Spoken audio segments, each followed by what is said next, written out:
Okay, so let's continue going through more modules from the Cisco networking security course. Like last week, today I'm going to cover two more modules.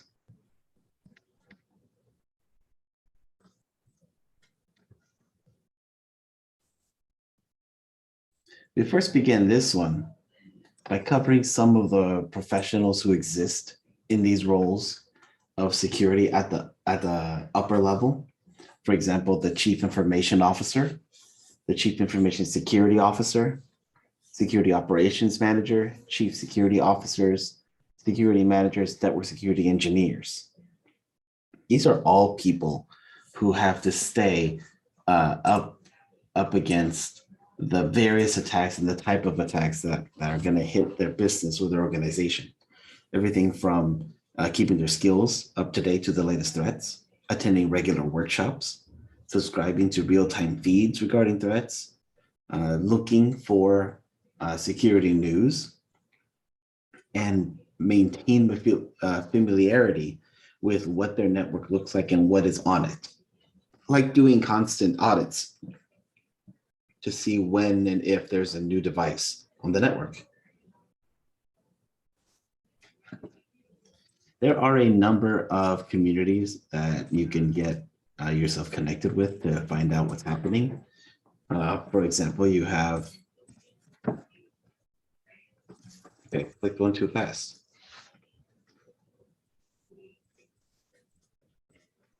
Oh, looks like it's freezing. Well, you have organizations like SANS, MITRE. The SANS Institute is one of the best when it comes to like having training materials for brand new folks. I don't know why it's freezing like that. Ta-da, the SANS Institute. There's the SANS Ouch newsletter, At Risk, the Internet Storm Center, News Bites. These are all great things to have in your email. MITRE is the place where all the CVEs come from. Another great place to keep track of.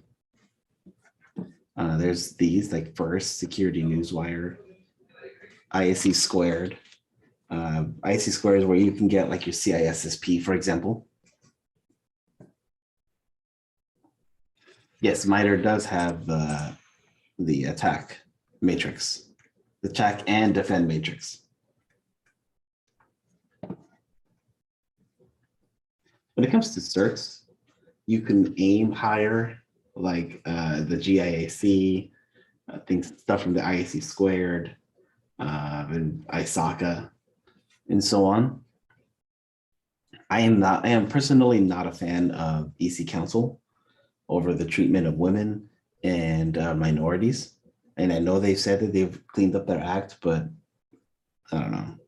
I'm just not okay with them. The Cisco CCNP security, which is what this class is supposed to tie towards, has all these things that are being covered.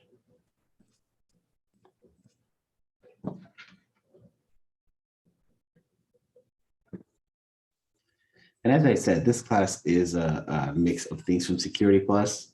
So for example, in Module 3, the introduction of the CIA triad comes in. And again, if you've taken any of my security classes, this is all review of what the CIA triad is and how it works.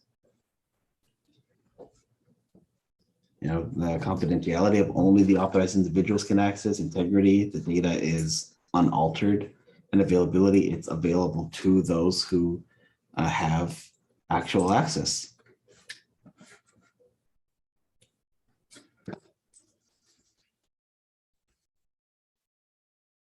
Policies that how you can do work, how you're supposed to do work, whether that's regulation, a law, an agency, and so on. The ISO and IEC provide different domains for you, so you don't have to come up with things from scratch. You can take their policies, you can take their guidelines and build your organization off of them or secure your organization off of them. So these are a few of the 14. Here's more of those 14.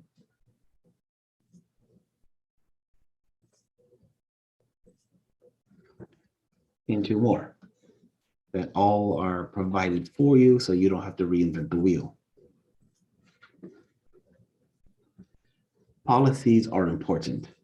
They say what is okay and what is not okay in a business. They are written, set in stone.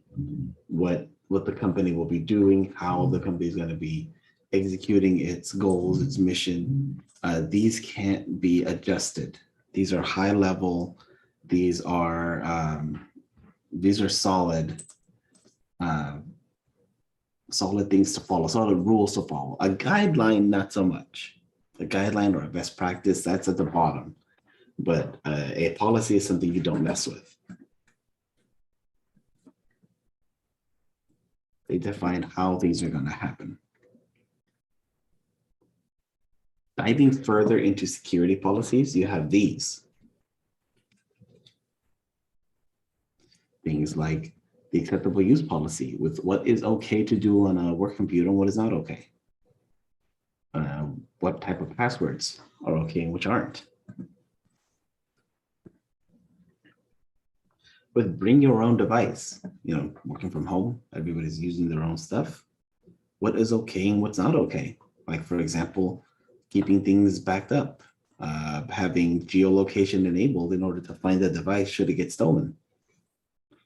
Having device management tools installed.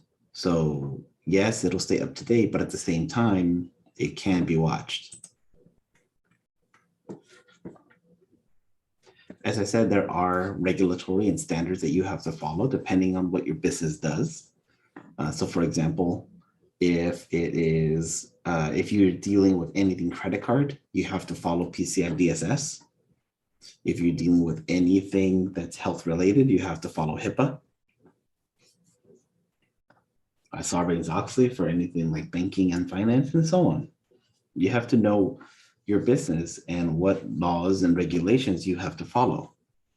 Yes, this is chapters 3 and 4.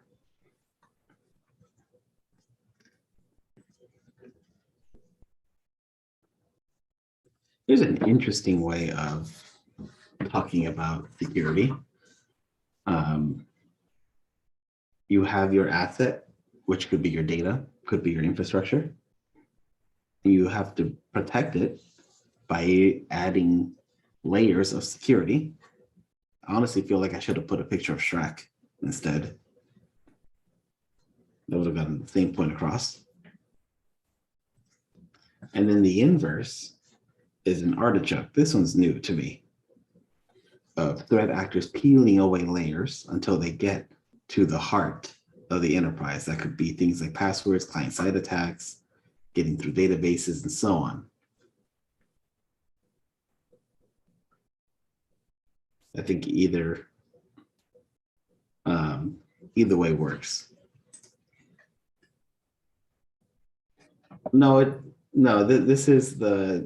This is just using using an onion as an example of, think of Shrek, how onions have many layers. So if you want to defend your asset, you put more layers. So you add these things and that adds more layers of security. And the inverse is true. What the threat actor does is try to peel away these layers to get to the asset, whether that's data, financial information, infrastructure, so on and so forth. That's what they mean by that.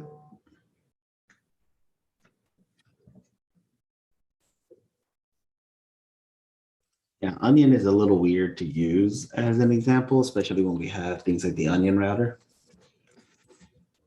But you get the drift. It's just adding layers to security to make you safer.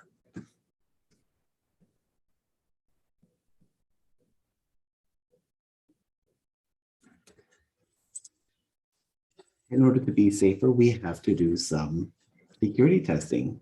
That's how you know. And that could be things like password crackers. That could be wireless hacking tools. That could be packet crafting and sniffing tools, down to forensic tools to see what's happening, to using vulnerability scanners, encryption tools, and debuggers. You have to know what you have, and you have to be able to protect it. And you have to be able to test it, because that's the only way you know whether your security system is working, whether your infrastructure is secured, is by launching attacks, by testing regularly to know, did my settings work, or am I just going off the wrong way, the wrong way, and off the rails? There are data security platforms that you can use that basically are a suite of tools that do monitoring and reporting for you. Two of these that are being shown here are FireEye's Helix and Cisco SecureX. So these are tools that have a bunch of little agents that look for everything from events to network behavior to threat detection, automation, and so on.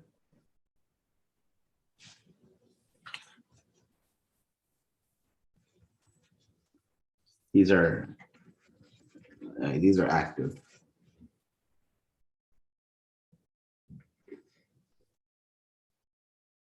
And at this point, I would say whichever one fits the budget and is one that the security engineers are comfortable using.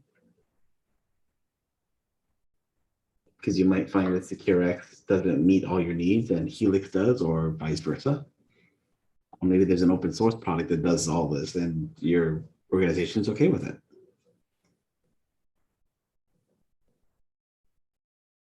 Right, there's also things like Carbon Black.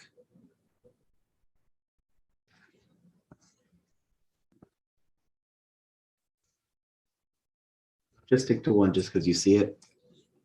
Do your research, do your homework, see which one fits you and your organization best. Another Cisco product is Talos, their threat intelligence. They have a lot of good information that could be used to let you know, hey, this is what's happening in real time.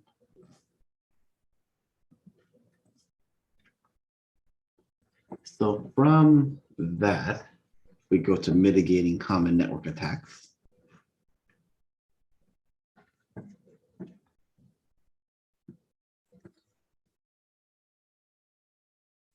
Really, it's all about that constant vigilance and ongoing education, because new threats happen all the time. And you can't keep up with it. Nobody can keep up with it. But as a team, as a community, we do our best. And that could be everything from a written security policy that says what's good and what's not, to things like educating people against social engineering, controlling who has physical access to servers or into other systems, using secure passphrases, using two-factor authentication, using firewalls, intrusion prevention systems, VPNs, content filtering, keeping everything up to date and backed up, and of course, performing regular tests. Now, I say all those things for like the bajillionth time, and organizations still don't do all those things. That's why you keep hearing them from me and from everybody else, because people aren't doing them. And these are all basic ways to secure organizations, to secure infrastructure.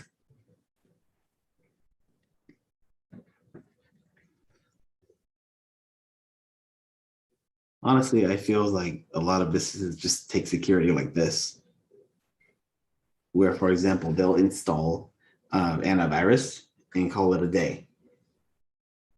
And an antivirus in and of itself isn't the best tool. A antivirus only knows how to act against things it knows. For things that it doesn't know, it'll try to figure things out, but it's more of a reactive tool. And that's not a one-stop shop. So don't bank on just antivirus. There are more things that you can do that you've heard me and everybody else in the community say over and over what can be done.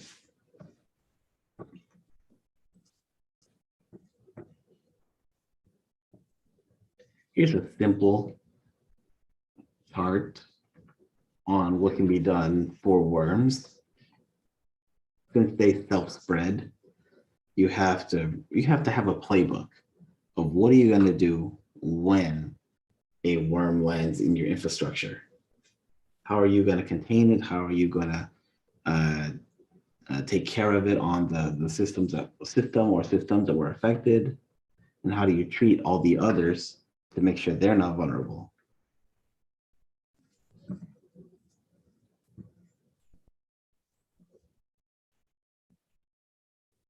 Reconnaissance is a real thing. Everybody does reconnaissance first, especially the good folks who want to be successful in their attack. They will try to do scans on your network, try to see from the internet what they can get. A lot of that stuff can't be blocked, but you can be more cautious as to what you put on the internet. For example, on job postings, don't specifically write out every single technology you use because that's useful information. We can't block things like port scanners, but we can detect when a port scan is happening and block that IP address.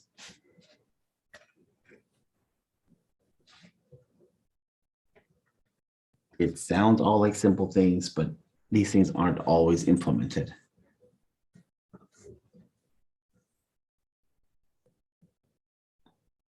How about passwords?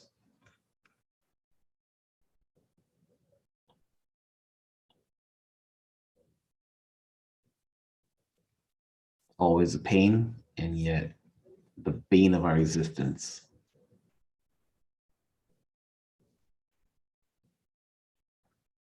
Having users have password managers so they don't have to do things like this to get the right password or use insecure passwords would be great. It's just educating them and getting them to that point.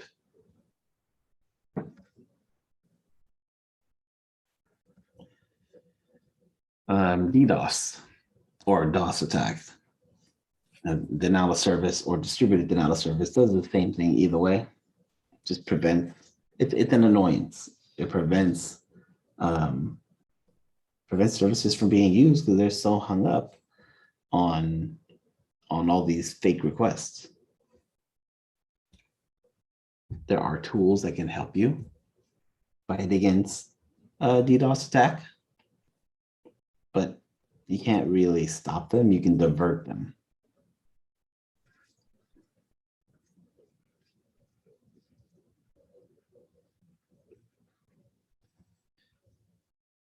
The last point in this module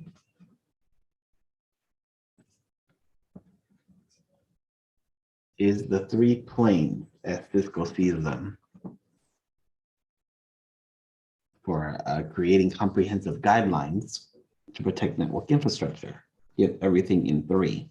The control plane, which is responsible for routing data correctly, the management plane, responsible for managing network elements, and the data plane, responsible for forwarding data.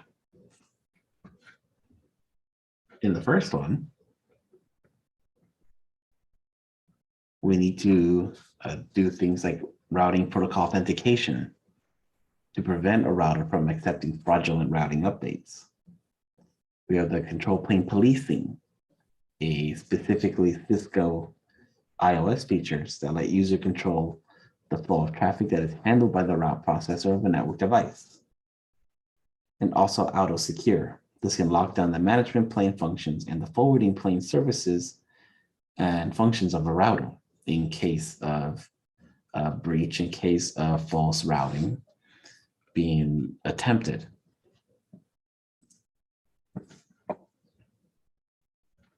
In the management plane, we have things like protecting Telnet, SSH, and TFTP. Having restrictive login and password policies presenting legal notices, and ensuring confidentiality of data, along with using things like role-based access control, having authorized actions, and of course, lots and lots of reporting to keep track of who's accessing what when. Lastly, we have the data plane. And this is the packets being forwarded through the router. The data plane security can be implemented using access control lists, anti-spoofing mechanisms, and layer 2 security features. Everything from mitigating the spoofing attacks, providing bandwidth control, classifying the traffic to protect management and control planes, and blocking unwanted traffic or users even.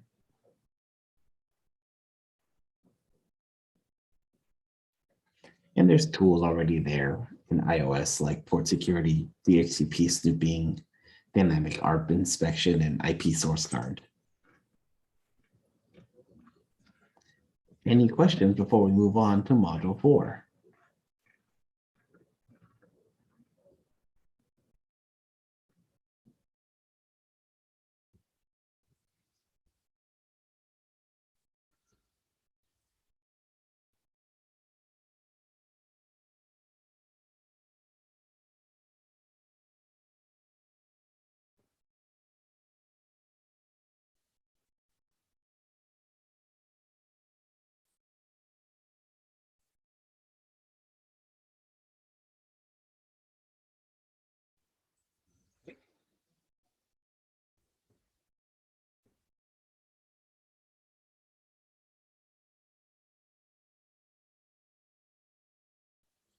Then seeing then, we'll move on to number 4.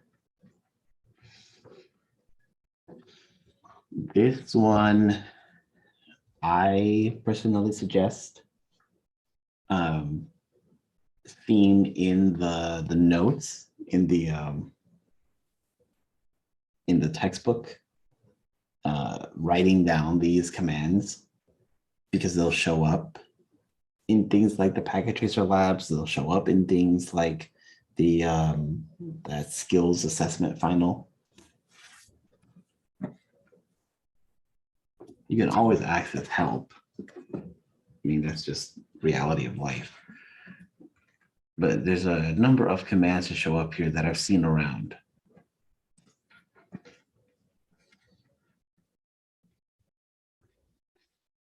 So securing the network infrastructure is obviously critical. That's where data is flowing through, and that needs to be secured.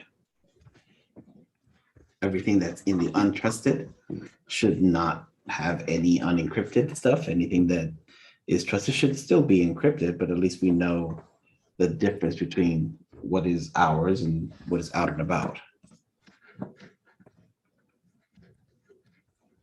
There are many ways to provide this. This could be having a single router that separates the internet and our network.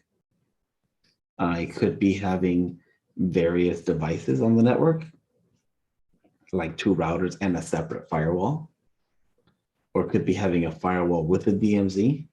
I mean, at this point, it's really a budget thing. Do you have the budget to buy 2 routers to separate the network? Do you have money for a separate firewall to put in between? Or do you have the funds to buy one device that is both those 2, a router and a firewall, and is strong enough to handle various traffic all at once?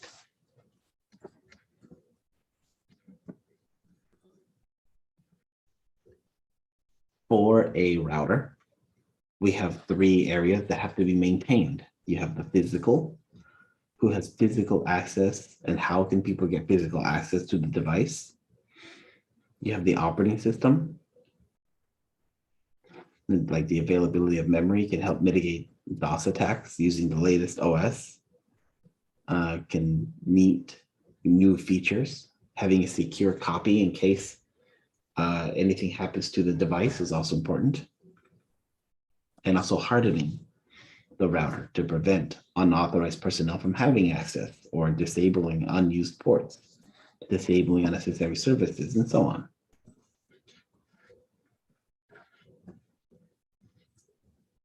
Securing the access to the router is obviously important.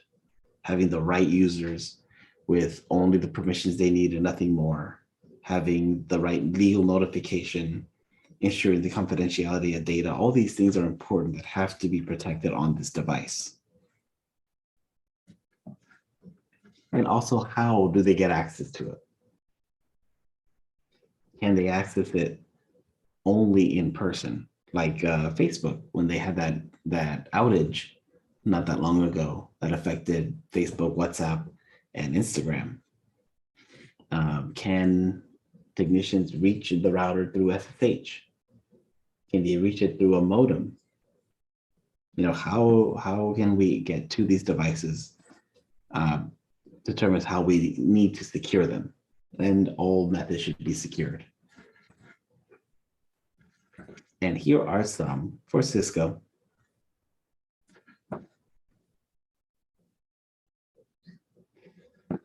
Starting with passwords, because that's what you use generally to log in. I kind of laugh at this because Cisco has been known to put hard-coded passwords that are easy in their product. So even though, yes, they're saying we all should be using secure passwords, I kind of look at them and go, well, you should too. So here's a few. Securing the user exec mode with the password command, enabling secret so that passwords are set, securing the virtual terminal lines so that anybody who's trying to get into them has to type in a password.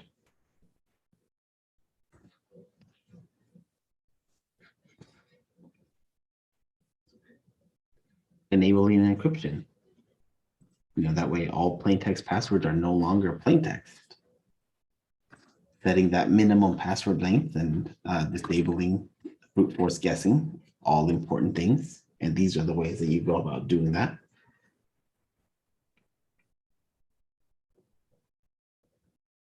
Remember to use the service password encryption in the global config command so that all passwords in plain text are no longer in plain text.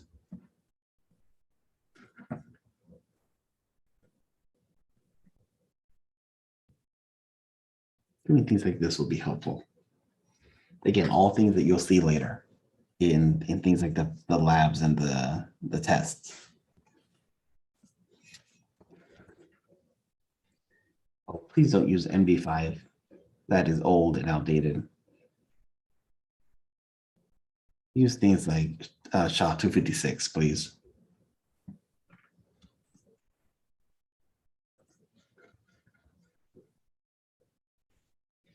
You mentioned putting legal banners. This is how you do it. You put the banner, message of the day, or when login, and what the message is.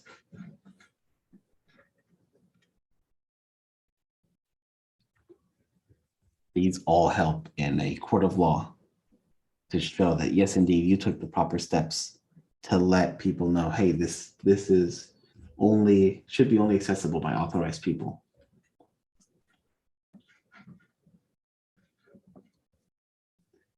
These commands will help prevent against DDoS attacks by disabling logins after a certain number of attempts. Quiet mode keeps track of who is permitted, what hosts are permitted. Login delay says how long you have to wait between unsuccessful attempts. And the last two keep track of who successfully or who failed to log in.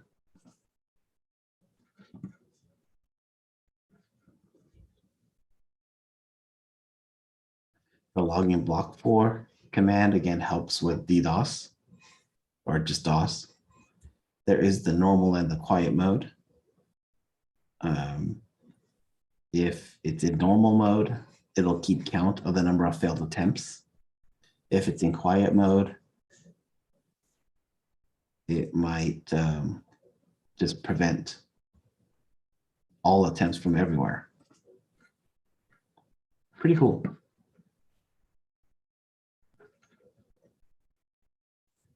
Security authentication helps generate a log message when when there's too many failures. And then you could do things like this to see how many times and who failed to log in.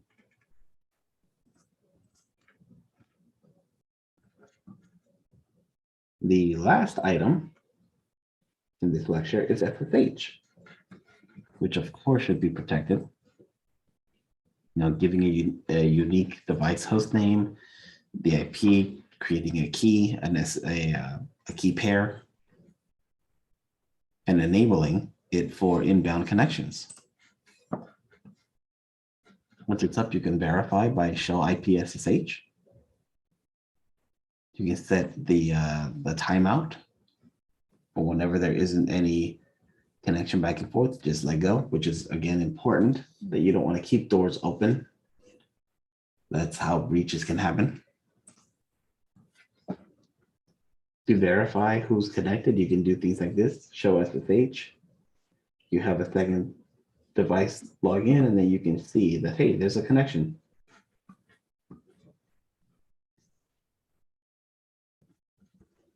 Nowadays, you can use all types of clients to get to SSH, everything from the command line to OpenSSH to PuTTY, TerraTerm, and so on.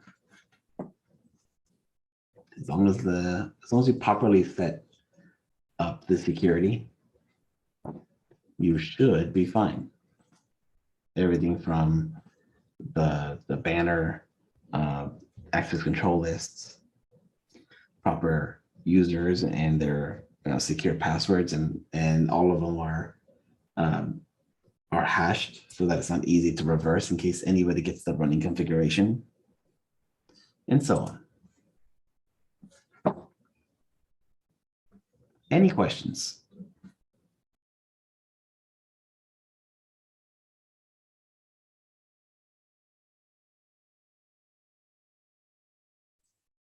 Okay. We have I believe, 3 labs to work on, 3 packet tracer labs. I'm going to stop the stream. That way we don't record any dead space, but you are welcome to work on them and let me know